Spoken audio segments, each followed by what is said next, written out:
नाटी दुल्हन। मयंक की बीवी नेहा की हाइट बहुत ही कम थी। वो इतनी नाटी थी कि लोग उसका कई बार मजाक बना देते। अरे नेहा, तेरे लिए तो मुझे किचन में टेबल रखना पड़ेगा। माँ जी, इतनी भी नाटी नहीं हूँ मैं। और हाँ, हिल्स पहनकर तो बिल्कुल आपके बराबर आ जाती हूँ। अरे तेरे पापा ने महंगी कार का लालच दे दिया, वरना तो मेरे बेटे के लिए लंबी लंबी लड़कियों की लाइन लगी थी। क्या बताऊं तुझे, कटरीना फैल थी उनके सामने। पर माँ जी, आपका मयंक भी तो हाइट में कौन सा अभिषेक बच्चन की तरह है जो कटरीना मिल जाती। वैसे भी मेरी और इनकी जोड़ी तो राम सीता की जोड़ी है, राम सीता की। एक दिन सभी खाना खा रहे होते हैं, तभी माँ, दाल बहुत अच्छी बनी है, जरा और देना। रुको जी, मैं लेकर आती हूँ, किचन में है, वैसे भी मैं खड़ी ही हूँ। ये सुनकर सास हंसने लगती है। तुम खड़ी हो या बैठी, एक जैसी ही लगती हो।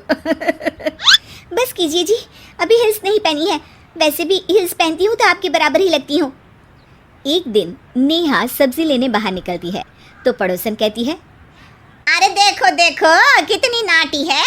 मयंक तो दिखने में अच्छा है, हाइट भी ठीक ठाक है, फिर क्या जरूरत थी ऐसी नाटी बहू लाने की।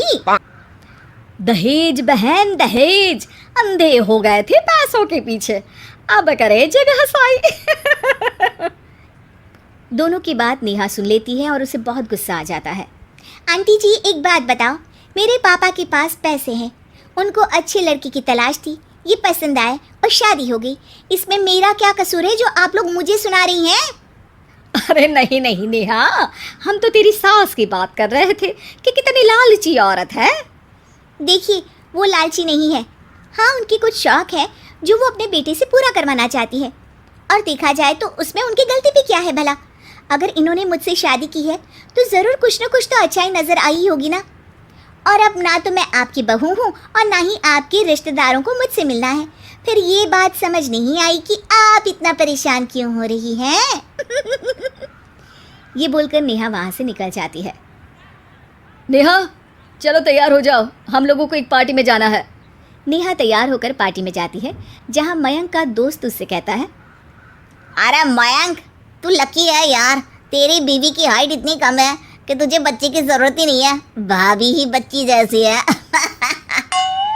और मयंक, मेरी बीवी इतनी कम हाइट की हो ना तो मैं तो घर से बाहर ही ना निकलूं, कहीं फुदक कर चली गई तो लेने के देने पड़ जाएंगे।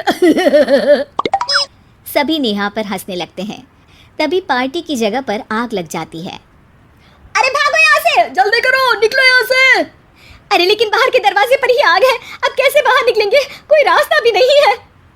अरे रास्ता है ना, अगर कोई इस खिड़की से बाहर निकलकर अगर सामने के दरवाजे में आग को बुझा दे तो सब निकल सकते हैं।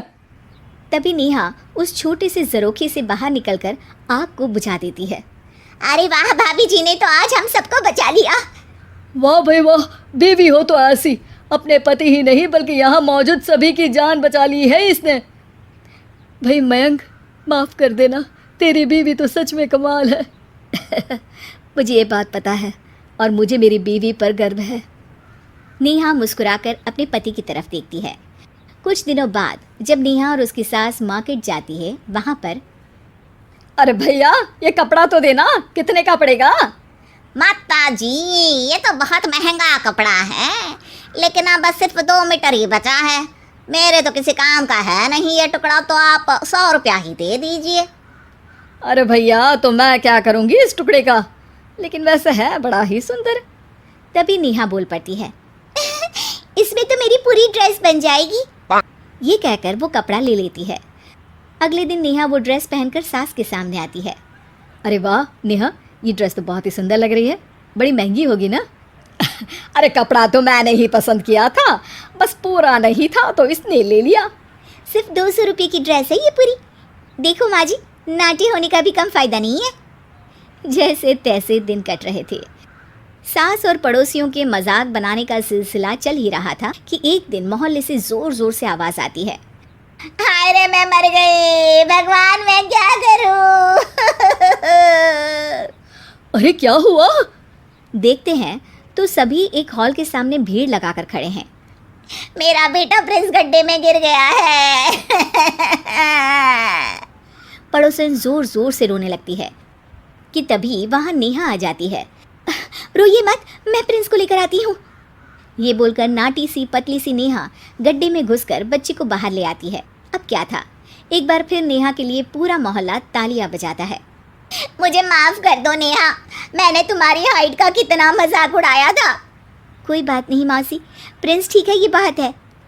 अब वो दिन आता है जब सास नेहा की तारीफ करती है। वाह बहू वाह, तेरी तारीफें सुन सुनकर तो मैं खुश हो गई। आज तो तूने ये साबित कर दिया कि समाज में इंसान अपने रंग रूप और लंबाई चौड़ाई से नहीं बल्कि साहस और हौसले से काबिल कहलाता है।